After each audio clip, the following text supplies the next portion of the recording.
Bienvenidos en Contexto, mi nombre es Sebastián Salazar y los voy a acompañar los siguientes 30 minutos para hablar un tema saliéndonos un poco de este contexto y coyuntura electoral que todo el día nos tiene un poco estresados. Más bien vamos a hablar de la agenda de la comunidad LGTBIQ, lo que se está dejando de lado en esos instantes y los avances que quedan por hacer. Eso luego, una pausa. En Contexto llega gracias a Universidad César Vallejo y Los Portales. Bueno, estamos de vuelta aquí en Contexto. El día de hoy vamos a hacer un poquito de pare a todo esto que hemos estado viviendo, a las cosas, como les adelantamos, del contexto electoral, toda la crisis política, pero también creo que es algo que se puede tratar dentro de eso, para hablar un poco de la situación que existe en estos momentos y de lo que ha mostrado que es, de alguna forma, prioridad en esta elección, en esta segunda vuelta, y es, digamos, la comunidad LGTBIQ y más, y además, en general y particularmente el hecho de que la izquierda de alguna forma se ha apropiado de esta bandera particular, cuando en realidad es el liberalismo clásico, al menos, que siempre ha estado pues del lado de las libertades personales e individuales. Para hablar del tema se encuentra con nosotros justamente el coordinador de proyectos del Instituto Político por la Libertad y autor y editor del libro Orgullo y Prejuicio, Diego Atto. Gracias por estar aquí con nosotros, Diego. ¿Qué tal? Buenas tardes, Sebastián. Sí, el libro, bueno, Libertad y Prejuicio, perdón. Sí, te iba a preguntar justamente sobre la publicación y digamos, desarrollar un poco sobre el tema, porque lo que entiendo es que este libro se crea justamente aprovechando un poco la pandemia, leyendo el prólogo, y más bien para revisar la historia que se ha tenido, las políticas o de alguna forma el poco cuidado que se le ha tenido a la comunidad LGTBIQ, justamente pues a causa, entre otras cosas, de esta pandemia que ha puesto todo, casi todo, en realidad casi todo, en una pausa, salvo, digamos, tratar con la salud. ¿Qué es lo que se ve y cuál ha sido el objetivo de publicar este libro en este contexto? Sí, gracias, Sebastián. Sí, bueno, la verdad es que el proyecto lo teníamos ya rondando la cabeza de quienes integramos el instituto desde 2018. Y justamente a partir ya de la pandemia, más bien vimos como un momento en el que ya no podíamos seguir postergando este proyecto, ¿no? Y la idea era un poco, más que todo, mostrar al liberalismo también, tomando justamente la bandera de la defensa de los derechos y las libertades de las personas LGBTI, como bien lo dices tú, como se ha apropiado ya antes la izquierda y creo yo, un poco como una estrategia de la izquierda, ¿no? De mantenerse vigente. Y vimos que no teníamos que por qué seguir postergando este proyecto y justamente lo visualizamos, lo vimos que se podía concretar en un libro, ¿no? Y por eso convocamos a distintas voces liberales de Latinoamérica y también, bueno, a un autor europeo, y los invitamos justamente a escribir, a reflexionar sobre la defensa de las libertades LGBT, ¿no? Como indicamos justamente ahí en el prólogo, sin peros, ¿no? Es la defensa, era sin tapujos, digamos. Claro. Sí, claro. De acuerdo. Y en efecto, ¿no? Es un libro que de alguna manera habla de una defensa de los derechos individuales, particularmente de los LGBTIQ, y digamos cómo a veces lo que ocurre es más bien que no hay esta defensa completa de la individualidad, sea cual sea la individualidad que uno tenga. Y en este sentido es algo interesante porque creo que se ve que en toda la región es algo similar, ¿cierto? O sea que hay una especie de postura que trata a las minorías como, digamos, como minorías como tal y no como un individuo particular, ¿cierto? Con sobreprotecciones, y no se les dan los mismos derechos a todos. En ese sentido, digamos, la situación que tú ves acá actualmente, post pandemia, de la comunidad LGTBIQ, ¿ha cambiado en algo? ¿Se está avanzando y se ha frenado? ¿Qué es lo que estamos viendo hoy por hoy?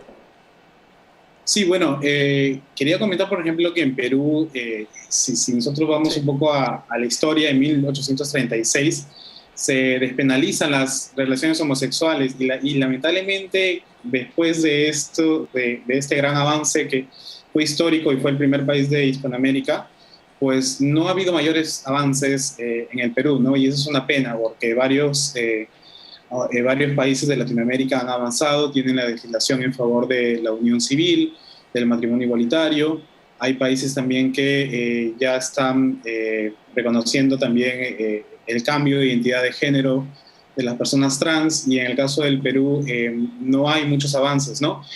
Por ejemplo, en este último tema, sí, este año la Comisión de Familia, ¿no?, del Congreso ha, va a pasar a pleno, ¿no?, un proyecto de ley en favor de la identidad de género de las personas trans, y eso es como un hecho histórico, pero aún así seguimos bastante atrás de otros países del mundo en general, ¿no? Entonces, la verdad es que De es acuerdo. bastante complicado en general el panorama en el país, ¿no?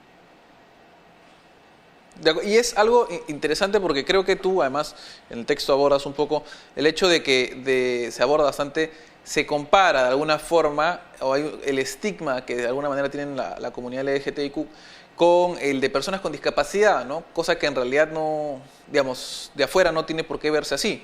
¿Cómo funciona eso? Sí, yo aproveché en verdad un poco, contrabandeé ahí la oportunidad de que se publicó este libro para tratar un tema más Ujú. que también desde el liberalismo y también, y tampoco desde la derecha más bien, se trata mucho, que es el de personas con discapacidad, ¿no? Y aproveché justamente para desarrollar el ensayo sobre los puntos, los estigmas que se comparten, ¿no? Y son básicamente dos los que yo trato. Por un lado, el estigma de que se entiende la discapacidad o se entiende la diversidad sexual, se explican ambas como origen del pecado, ¿no?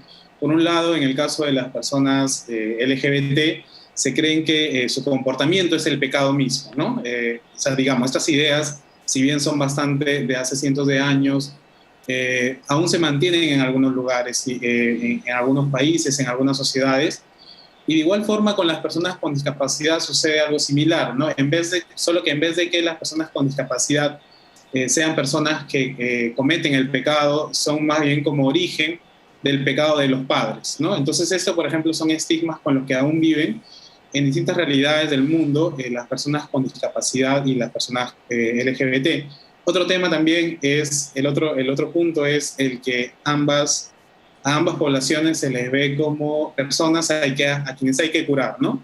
En el caso de las personas LGBT, existen en varios países, incluso aquí en el Perú, hay un informe de la organización Más Igualdad, en la que se habla justamente de que todavía hay estas terapias de conversión, ¿no? De esas terapias para dejar de ser gay, para dejar de ser lesbiana. Y en el caso de las Ujú. personas con discapacidad es también un poco más fuerte incluso el problema, porque en general ha habido toda una visión médica rehabilitadora de las personas con discapacidad, y que muchas veces esto ha promovido justamente la institucionalidad de las personas, es decir, de ingresarlas a hospitales, de ingresarlas a centros psiquiátricos, en contra incluso de su voluntad, ¿no? Entonces ahí más o menos estos son los dos De acuerdo. temas en los que yo abordo y desarrollo justamente en mi ensayo. Ahora, acá es algo curioso porque, a ver, vamos a salir un poco de lo que estamos conversando y quiero ver, entender un poco lo que me cuentas en lo que vemos hoy por hoy en la calle, digámoslo así. Porque hay muchos, y hay, por ejemplo, me parece una señorita transgénero, creo que es todavía, no sé si es transexual, que está apoyando al candidato Pedro Castillo.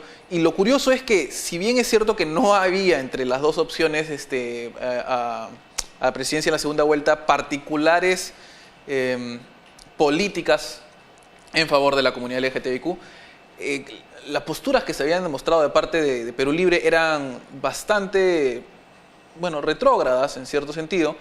Y, y es curioso que la izquierda, sobre todo la de Verónica Mendoza, que sí llevaba bastante parte de esto, y también me parece el Partido Morado un poco, se haya ido, ¿no? Estoy hablando de la izquierda de Verónica Mendoza, se haya ido con Pedro Castillo, anteponiendo, digamos, ideología izquierda sobre los derechos que claramente han quedado relegados para Perú Libre, ¿no? ¿Cómo se interpreta eso? ¿Cómo lo interpretas tú?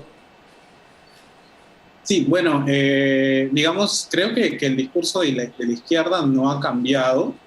Es decir, sigue manteniendo Ujú. el tema de mostrarse supuestamente en favor de las personas justamente más pobres, el de buscar más que la generación de la riqueza, justamente la repartición, ¿no?, de la riqueza.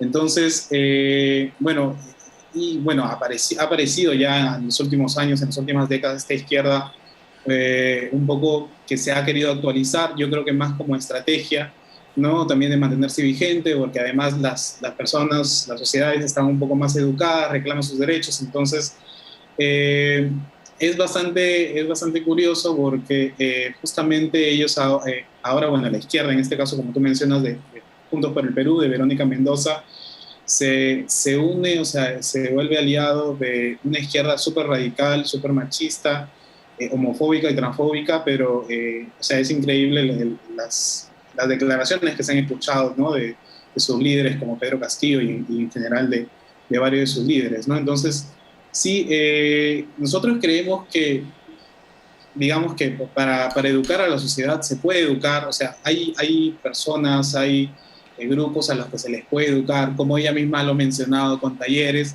pero hay posiciones muy fuertes y que son antiderechos, como el caso de los líderes de Perú Libre, que nosotros realmente vemos como una completa fantasía o de manera muy ilusa el querer creer que estas posiciones pueden cambiar con simples talleres o con un poco de educación, ¿no? Entonces, por ahí es probablemente De más que acuerdo. todo una Y estrategia política, sí, ¿no? de acuerdo. Nos toca irnos a una pausa a estas horas, pero antes de ir a la pausa voy a dejarte la pregunta y ¿qué ha pasado? O sea, ¿por qué en qué momento la izquierda asume de una forma tan propia? Porque hasta a veces hay gente que se burla, gente de derecha que es, digamos, pro libertades individuales. ¿En qué momento la izquierda asume tanto este rol hasta celador de estos derechos? Y los derechos de las minorías, cuando, digamos, tradicionalmente no era que fuera un tema así, y es completamente distinto, dicho sea de paso, los derechos liberales, humanos, de los que a veces son considerados económicos, ¿no? Uno puede, digamos, mezclar eso sin mayor problema. ¿Qué es lo que ha pasado? ¿En qué momento cambió eso? ¿Y hay alguna manera de que el liberalismo vuelva a retomar su rol, digamos, central en defender los derechos de todos, incluyendo, claro está, los del LGTBIQ? Pausa y volvemos con ello.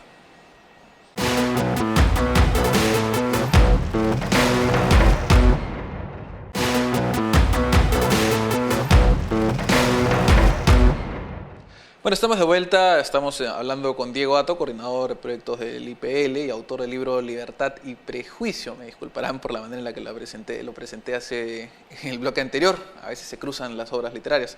Pero estábamos, antes de irnos a la pausa, hablando un poco sobre la situación de la izquierda, un poco el análisis de la izquierda y cómo se han apoderado de una forma hasta ya un poco tóxica a veces, de estas banderas por la libertad de la comunidad LGTBIQ.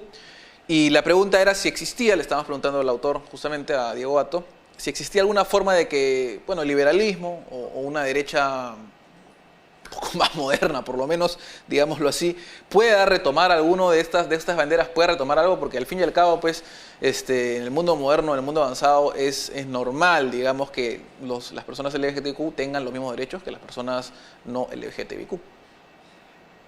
Sí. Gracias, Sebastián, por la pregunta. Sí, bueno, yo definitivamente, justamente el libro, cuando lo publicamos como parte de esta iniciativa del instituto, justamente es con esa idea de que los liberales pueden justamente tomar esta posición. Nosotros vemos ya liberales que lo están haciendo y digamos, en conferencias se han pronunciado justamente en favor de esta defensa de las libertades de las personas LGBT y de otros temas de minorías que también van surgiendo, o por ejemplo el tema del uso de drogas, perdón, de la liberalización de las drogas, o el tema del aborto. Vemos que, por ejemplo, autores como Gloria Álvarez, o también Antonella Martí, que también es autora del libro, José Venegas, que también es autor del libro, el mismísimo también Mario Vargas Llosa, lo hemos visto que se han, digamos, pronunciado en favor de estas libertades, pero aún no, propiamente no hay, ¿no? Un movimiento más fuerte que se adueña así como lo ha hecho la izquierda, y nosotros esperamos que este libro sea justamente como una primera contribución que estamos haciendo, y que además unimos esfuerzos de distintos autores de América Latina para digamos, hacer un primer aporte a este frente, ¿no? Además de lo que comentabas de esta izquierda, que justamente se ha apropiado. Es peligroso porque justamente han construido todo un discurso alrededor de que justamente también el capitalismo es propiamente machista o es antiderechos de las mujeres, antiderechos LGBT. Y ahí justamente creo que es importante que la labor de varios autores, por ejemplo, del libro, ¿no? que hemos incluido, ayuden justamente a que también desde la academia, desde de los textos divulgativos, se trate un poco de combatir esas ideas que se han generado, ¿no? Y además, bueno, que la izquierda, como tú mencionabas también, eh, sobre todo algunos grupos bastante radicales, no buscan a veces el diálogo con las personas que quizás por falta de desconocimiento o de oportunidades no han podido educarse en esos temas, ¿no? Entonces, en nuestro libro tiene esa idea también de establecer un diálogo, un puente quizás con esas personas que sí se pueden educar y pueden entender un poco más esos temas, ¿no? De acuerdo. Ahora, tomando en cuenta la situación en la que nos encontramos actualmente, ¿cierto? Estamos todavía viendo quién va a ser presidente en los siguientes 5 años. ¿Cuál es el rol, digamos, de la sociedad civil y cuál es la agenda que queda pendiente para la comunidad LGTBIQ ante una perspectiva que dentro de todo una de las cosas que se dijo cuando pasó la primera vuelta es que, bueno, habían quedado de alguna forma ante todo esto que ocurrió con la pandemia, ante todo el descalabro económico por el manejo del gobierno previo, de las políticas para salvaguardar la vida, se había quedado como relegado todo ese tema, ¿cierto? De las libertades LGTBIQ, que es cierto, no se habían tenido grandes logros ni grandes zancos, pero se había podido avanzar en lo que es, seamos honestos, una sociedad bastante conservadora dentro de todo, la sociedad peruana. ¿Qué toca ahora? ¿Qué pasos se tendría que hacer? ¿Todo esto tendría que ser a partir de la sociedad civil? ¿Hay algún punto de apoyo que se pueda tener desde el Estado? ¿Cómo lo ves? Sí, o sea, bueno, básicamente como tú comentas, ahorita estamos en un panorama todavía incierto, ¿no? Quien asume el poder, pero para los derechos LGBT en general no es del todo la mejor o la óptima con ninguna de las dos opciones. Con una de ellas, sin duda, me parece mucho más preocupante por un discurso no, antiderechos y muy agresivo, además, ¿no? Contra la población LGBT.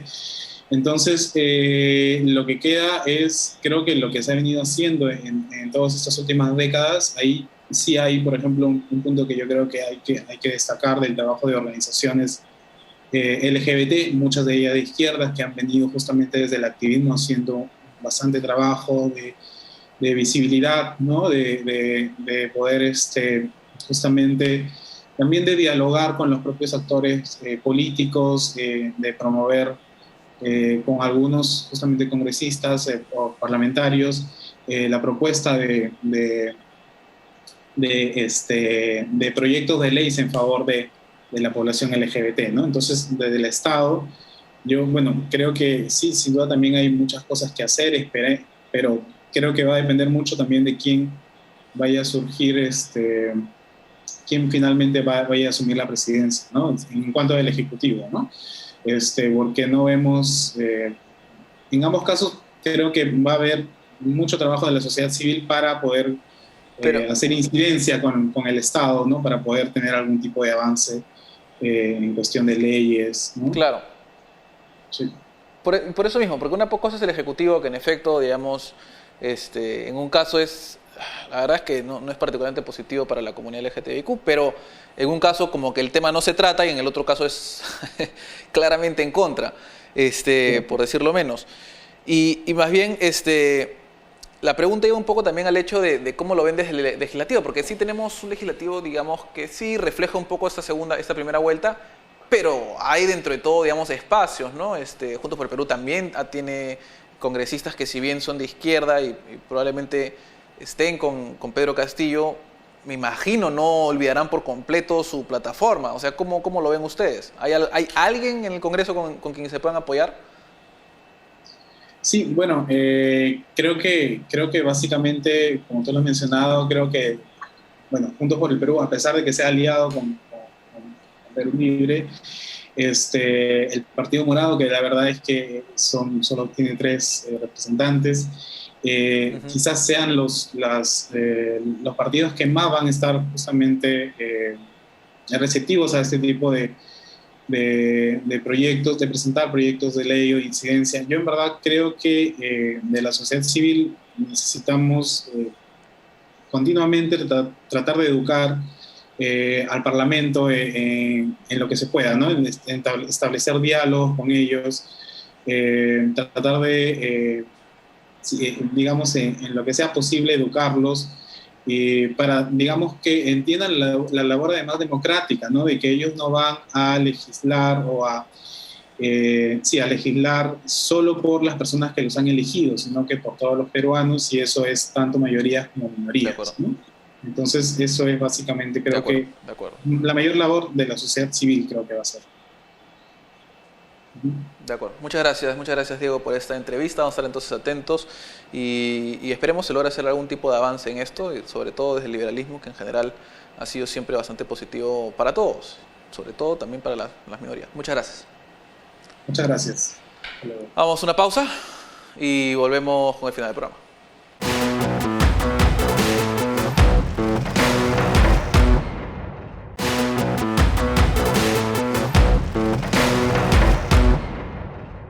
Estamos de vuelta con la conclusión final del programa y como lo hemos visto, como hemos escuchado, la verdad que esta segunda vuelta electoral muestra claramente que no es una prioridad los derechos de la comunidad LGTBIQ, pero también se ha visto que en general la izquierda se ha apoderado de una forma recelosa, hasta no dejando que nadie más se acerque a los avances que tiene que haber en una sociedad más, ni siquiera inclusiva, sino una sociedad más libre, en el sentido estricto en la cual las personas pueden ejercer sus derechos de forma igual y libre, que valga la redundancia. Con eso nos despedimos a esta hora. No se olvide que nos puede encontrar en Contexto, no solamente en Contexto, en YouTube, y va a encontrar este programa sobre la pandemia, sobre las elecciones, sobre salud, sobre sectores particulares, lo que se le ocurra, ahí lo puede encontrar. Nos vemos. En Contexto llega gracias a Universidad César Vallejo y Los Portales.